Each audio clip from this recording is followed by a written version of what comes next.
viles i ciutats del país per demostrar el nostre rebuig a la detenció d'avui de una organització que entenem que és de caràcter feixista, que té en les seves files antics franquistes reciclats, persones imputades a la defensa de totes les persones agredides, totes les persones reprimides per un estat espanyol, perquè sabem que això no és nou. Persones detingudes arrel dels conflictes laborals, de les vagues generals, arrel de la crema de les fotos dels reis. Totes les persones de Sabadell i del Vallès Occidental a seguir lluitant per la desobediència, a seguir lluitant per avançar pas a pas.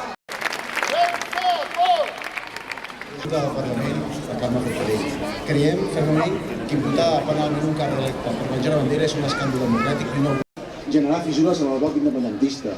No caiguem en la trampa. La clau, com hem demostrat fins ara, és la nostra unitat en la defensa de la democràcia. Aquí a les places i als carrers. Obeïm les nostres institucions, defensem els nostres càrrecs electes. Successius governs de l'Estat han preferit delegar en els jutges una unitat d'Espanya que estan dinamitant a poc